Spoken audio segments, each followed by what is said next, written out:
And Fire away. the car works just, I had the pleasure of Sean Carnes being on last week, and he stopped mid-trip and did the car as well. So Oh yeah, summertime. exactly.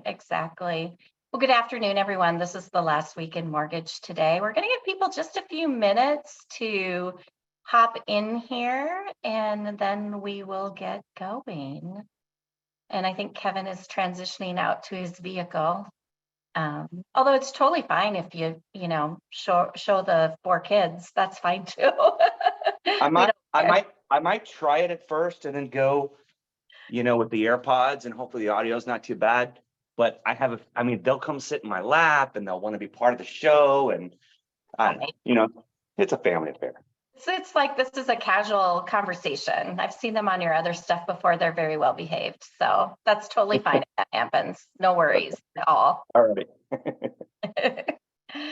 So good afternoon, everyone. This is the last week in mortgage today. I am Faith Howard Mooney from the Mortgage Collaborative, and I feel really awesome this week that I have the person with me, because last week there was just a ton of economic news and things going on related to the market and what's happening in the United States. And I couldn't have picked a better person, even at the last minute, to be on, because he is the master of understanding all of these statistics and kind of what they mean. So Kevin Peranio, who's the Chief Lending Officer at PRMG, is with me.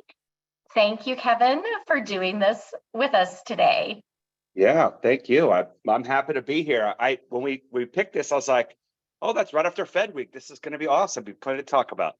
Yeah. So there was a lot of stuff that happened this last week that I would just love to kind of I think nobody anticipated anything other than a 25 basis point increase that happened. I mean, I think that was kind of expected. There were predictors out there saying 97% it was going to happen. So I think everybody was pretty clear that that was going to happen. The GDP was announced, new home sales and existing home sales were talked about.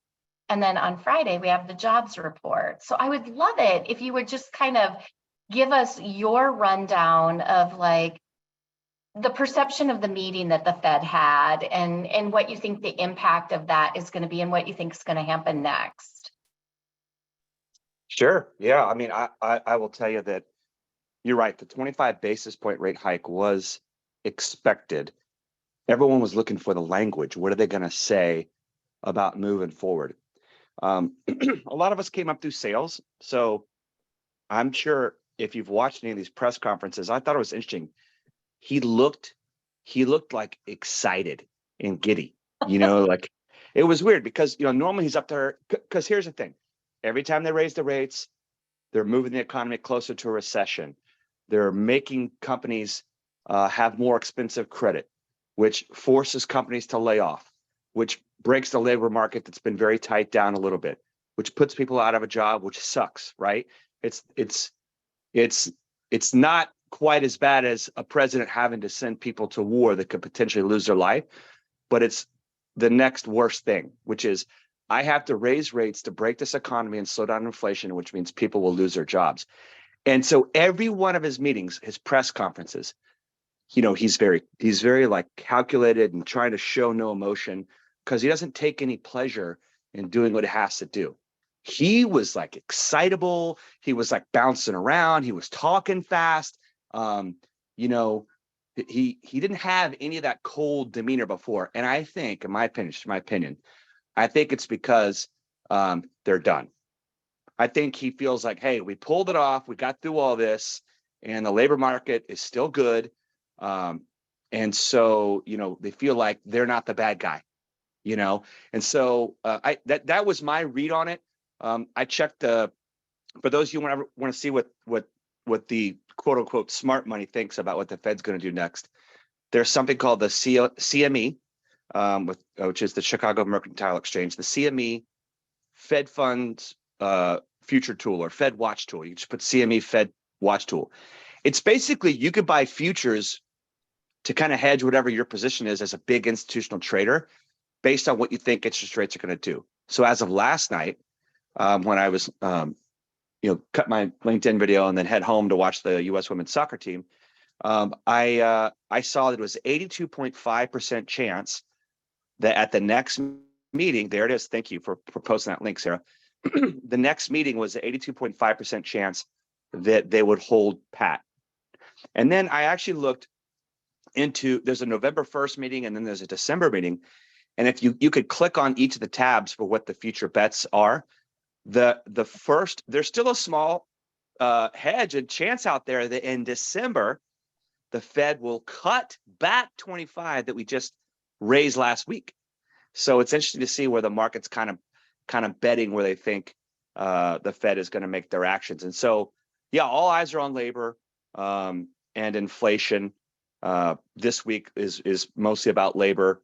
We saw the open jobs report less than 10 million in this latest report. Remember, we were as high as 11 million with 2 open jobs for every unemployed person. And we're over like 11.3, 11.4. I think the highest was maybe 11.6.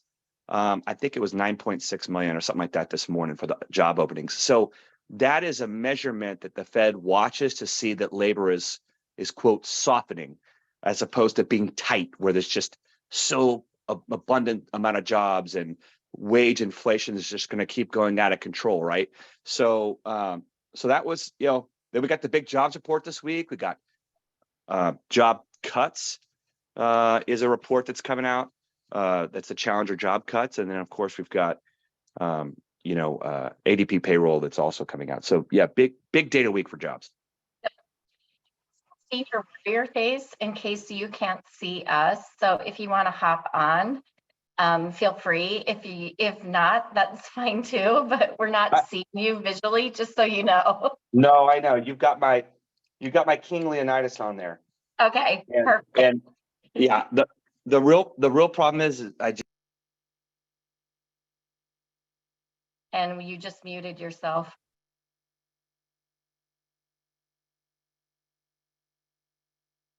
Kevin, if you there you go. Sorry about that. That's okay. That's okay. Totally. I was about to jump on and save you. That's all right. That's all right. I was just kind of curious. I do, listen to you because I like to hear all the stats and everything. So I do listen when you record things. And I just would love for you to share with the group kind of like what your thoughts are. Some people think that people will never adjust to rates being what they are.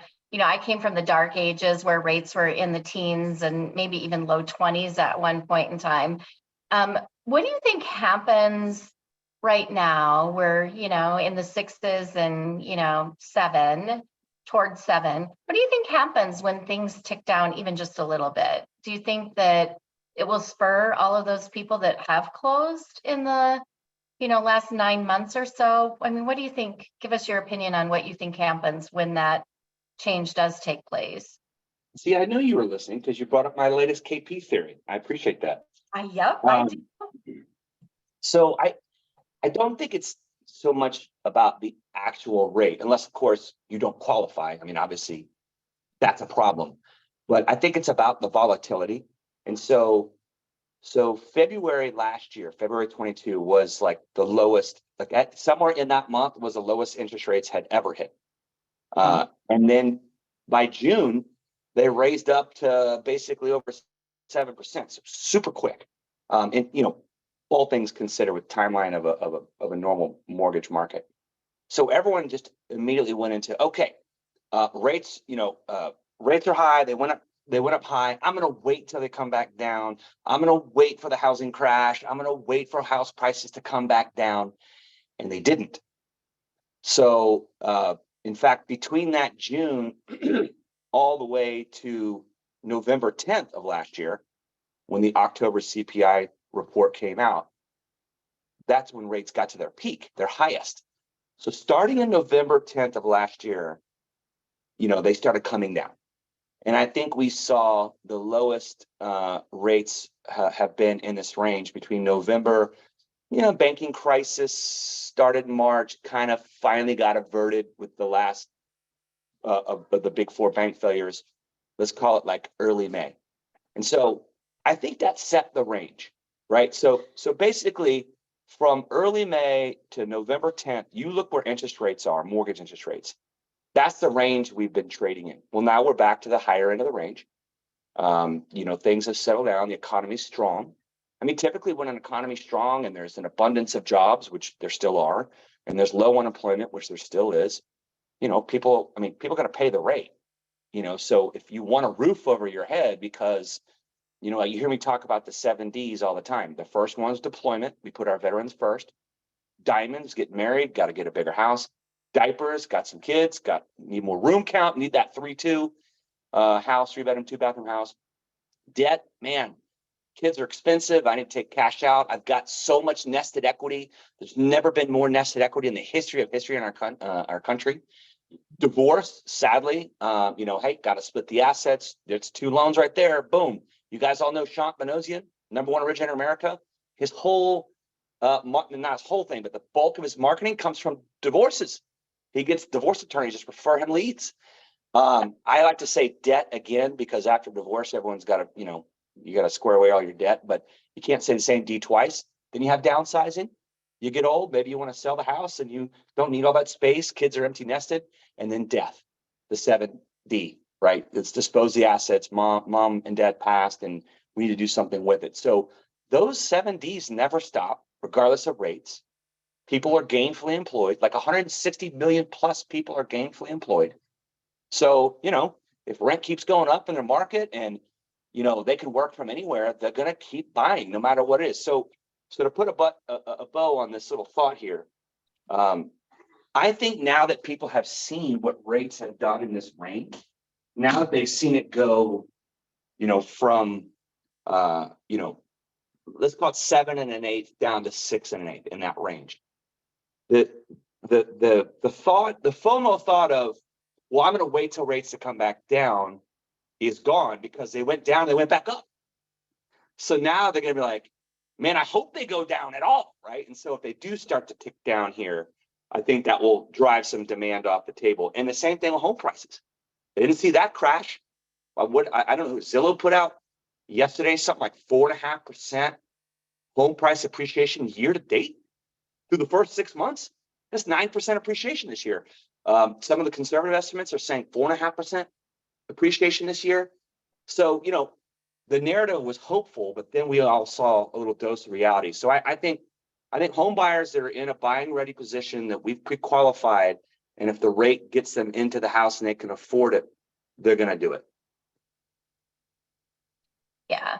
Yeah, I would agree. I think people have kind of adjusted to what that new normal range is. And now if they see an opportunity to reduce anything and they feel like when they got into their house, maybe they were a little tighter than they wanted, I feel like people are going to act on that. One of the things that came out this week related to like people purchasing, which of course, first time home buyers have always been in the news ever since all of this happened in the impact. But I just thought it was an interesting statistic that first time home buyers need to earn 13% more than a year ago to purchase the same starter home that they would have, which we also know, because you just said home prices still appreciating.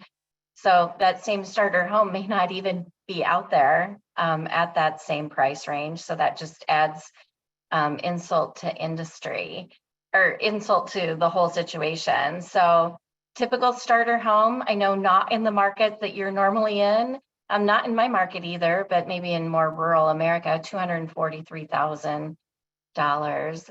I mean, what do you think the solution is for first-time home buyers at this point? Any thoughts around that, especially maybe in the higher end markets? Are they just not going to be able to purchase?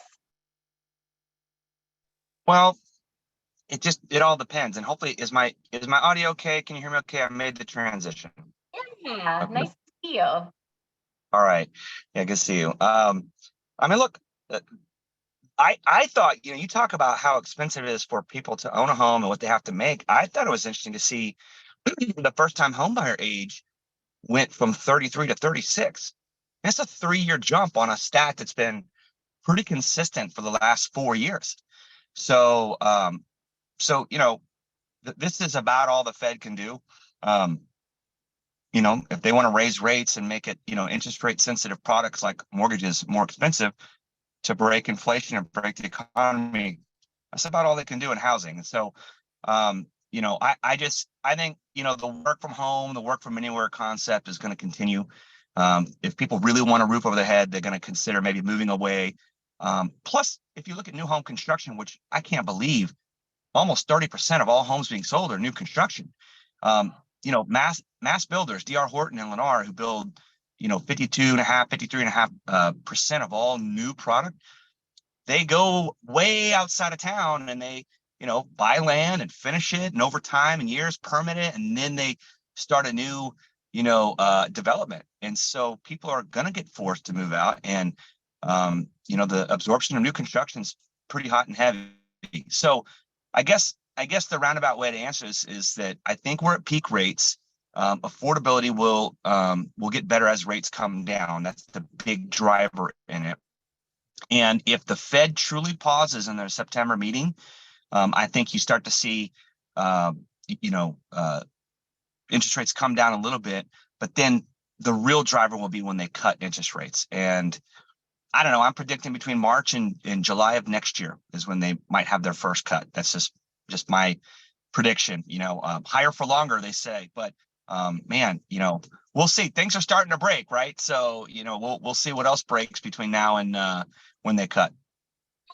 Kind of seem like it. I think I like that March of next year. I like that because that's like probably the soonest one that I've heard anybody say. So somewhere between March. We won't hold you to it though. Yeah, I said, okay, it's me being hopeful, but I do think I think it'll be done by July. And I will tell you that every time I make a prediction that has to do with like a cut or something super positive, I'm way early. So I think even July might be early, but I'm hopeful. Yeah, I agree. It does seem like there's a little bit of a shift. It just feels a little bit different.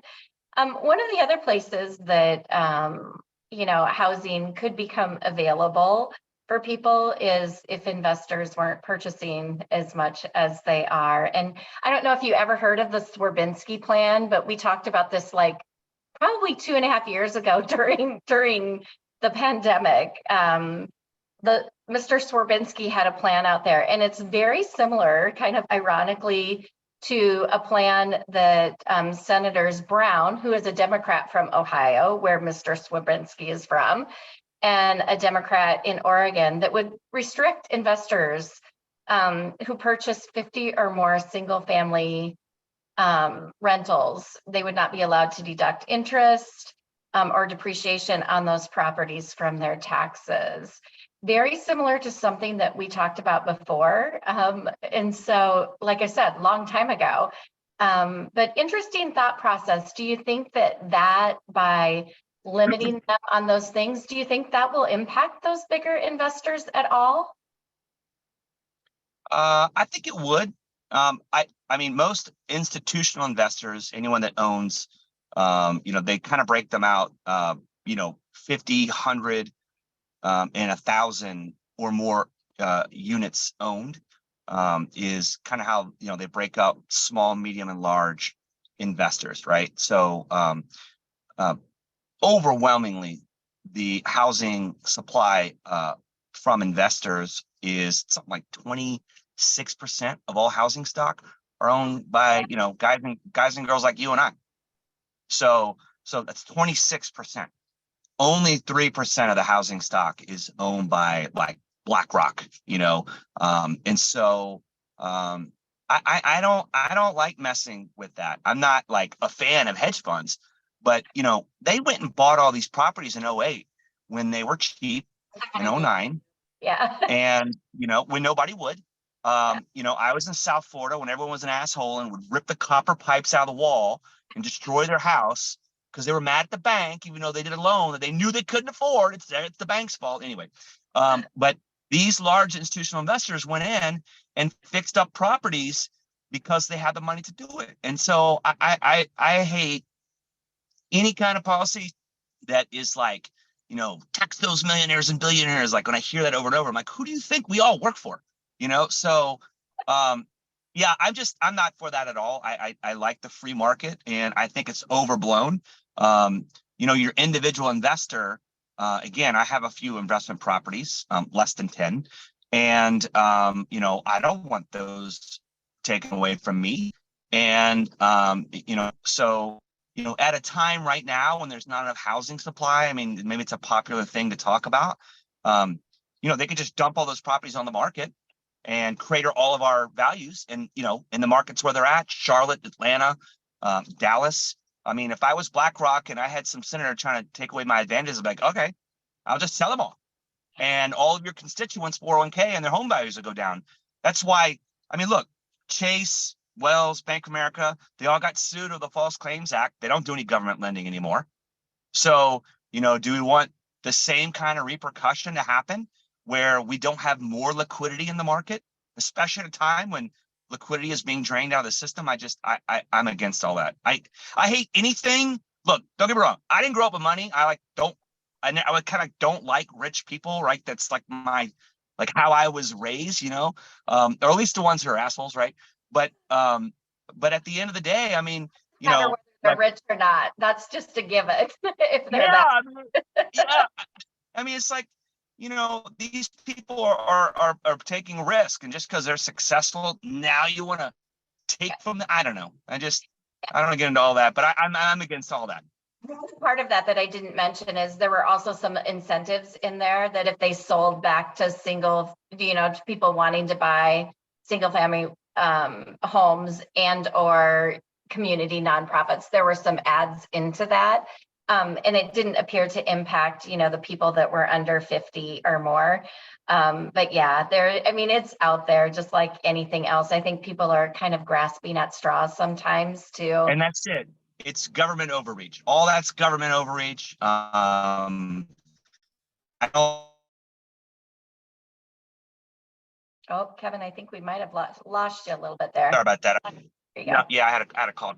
So if you believe Ivy Zellman's research from cradle to grave, our birth rate's not keeping up with our death rate. So there could be a time here in the next 5 to 10 years where we are oversupplied.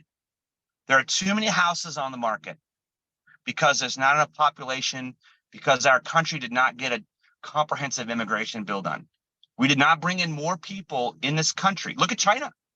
I mean, there is projections that they're going to take that 1.3 billion person population down to 880 million. And they have way more guys than girls because they're stupid, one baby policy, whatever they call it. So, China one or whatever it's called. So look, it's wrecking their economy. So what's going to happen when something like that happens to us? And then you turn to the guys of money and go, man, like everyone's wealth that's tied up in real estate. Can you please come in and buy all these things on the cheap and help us out because we're oversupplied?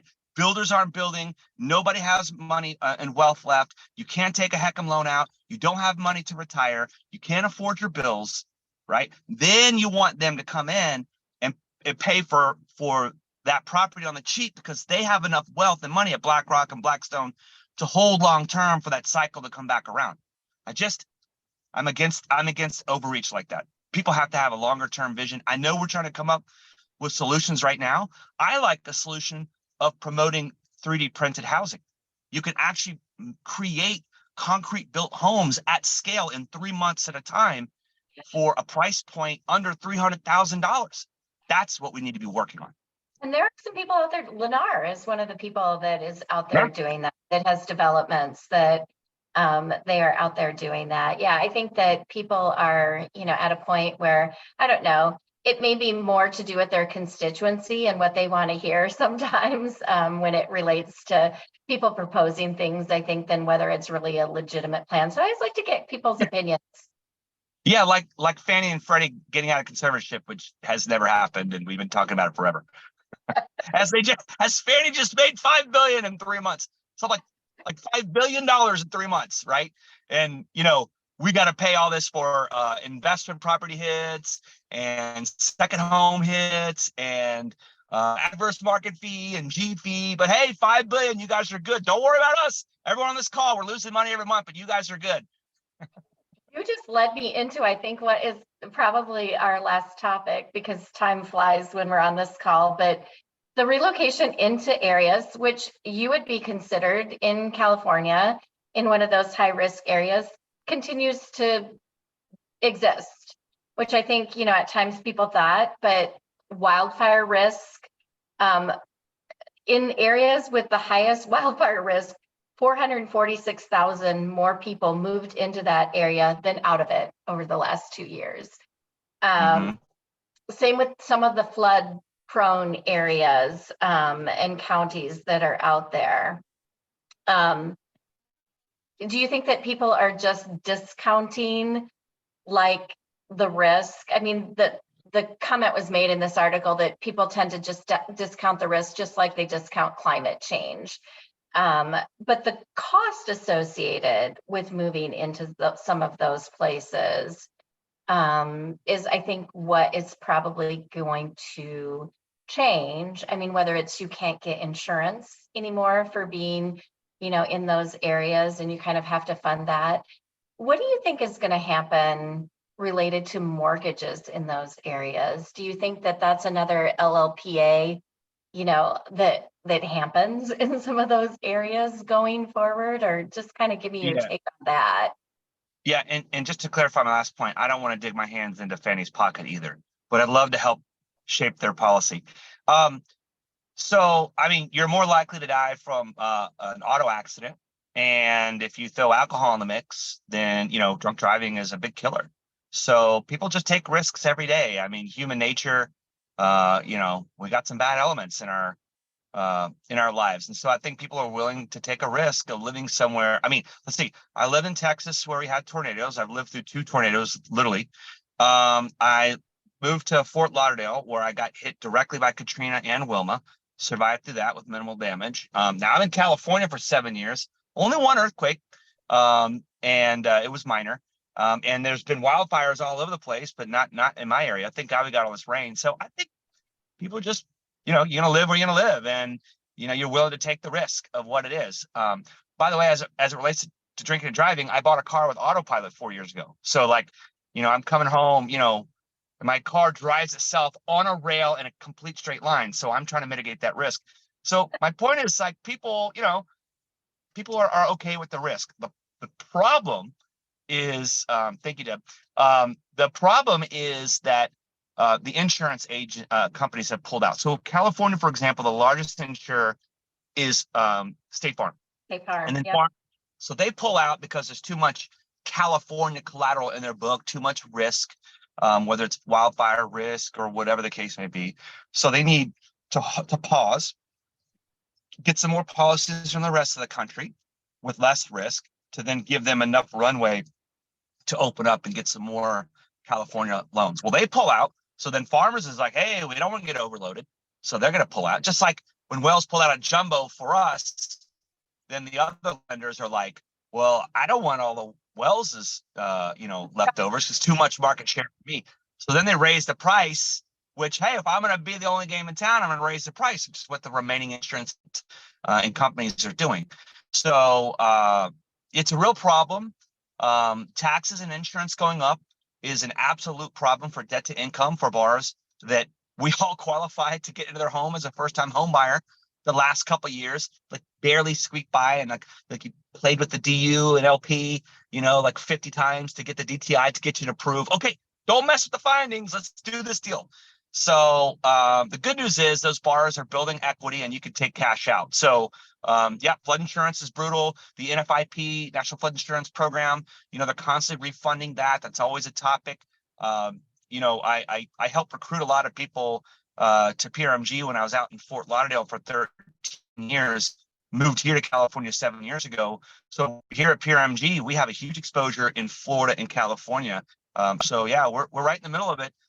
We service loans with Fannie, Freddie, and Ginnie, so we're constantly watching collateral risk. I even had a call with the head of research at Zelman yesterday talking about climate change and climate risk. Don't let the word trigger you. Like, this isn't political. Like, if a storm or a fire or an earthquake or a tornado hits your house, you're losing money, right? So if you're a servicer, you lost your collateral. If you can't get insurance, you can't do your collateral that's in your portfolio, it's more expensive to insure. If you actually have a natural disaster, you lose money. So, you know, whether it's inclement weather or a one-off storm, or you want to call it climate change or what, you don't have to get political. These things actually happen. In fact, the Harvard Joint Housing Studies research said something like $40 billion of housing supply will get wiped off the map this year. So those are real losses. That's a real problem.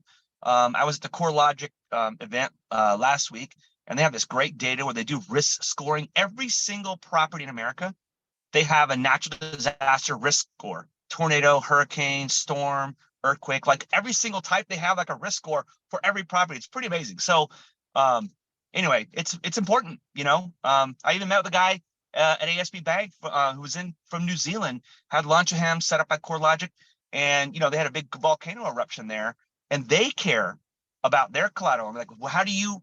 He asked me, so how do you guys mitigate risk for natural disasters for your collateral? And so, you know, this isn't something to bury your head in the sand about.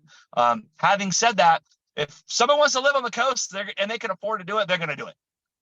I was gonna say, I know a number of people that are down in the Naples market that got hit, of course, really hard, not that long ago. And I think people are gonna, you know, if people want sunshine, they're gonna pay for the sunshine. You know, if they want that type of environment, I kind of believe that people are gonna pay for it. Thanks, Alice, for the comments. And flood insurance in the barrier islands is insane. I don't know if I would go for the barrier islands myself personally, because I don't want to rebuild a number of different times. Unless, you know, I would have to go into that just knowing that that's what it is. And it is. And that's why you have insurance. I mean, that's the point of insurance. It's like, all right, I'm willing to take the risk because I have insurance. But then when you can't get insurance, that's when the message is like, well, maybe I shouldn't buy here. Couple comments in there real quick. Yes, all about the baseball cards. Love it. I have a friend named Troy Williams who has a thing called cards to contracts. He shows how you can flip baseball cards to get a down payment to get into a house. Pretty cool. And then, yep. And then I even introduced him to Rich. And then as far as the comment about refinances, yes, we are loading up for future refinances by all these first-time home buyers that we are putting into homes at these 6% and 7% rates at larger loan amounts, by the way. So $1.5 trillion in purchase money last year, or 12 months from June to June. We'll probably load up another 1.5 trillion by the time the Fed cuts the rates. $3 trillion in first-time home buyers at rates that just need 75 basis points to make a cash flow difference. And when the Fed starts cutting rate, you'll see it. But we're going to have a massive, massive year coming up here. Whenever the Fed starts cutting the rates, from that point forward for 12 to 18 months, it's going to be insane. I absolutely positively hope that you are spot on, as I think everyone else on the call does as well. It is always such a delight to talk with you. You are like the kindest human being who shares a lot of things with the industry, and we really appreciate you. So thanks for doing this. No, thank you. You did great. I learned a lot. I read about the bar still going into disaster prone areas. Like, that was a great stat. I appreciate you sharing that with me. And you make it so easy to talk to. Love doing this for you and the TMC family. Well, thank you so much. Thank you so much. I'm trying to keep up with you, but I do watch you every week, as I'm sure a lot of people do on here. So we appreciate all that you do. We're here if you need anything. And thanks for doing this today. Thank you. Have a good one. Bye. Bye-bye.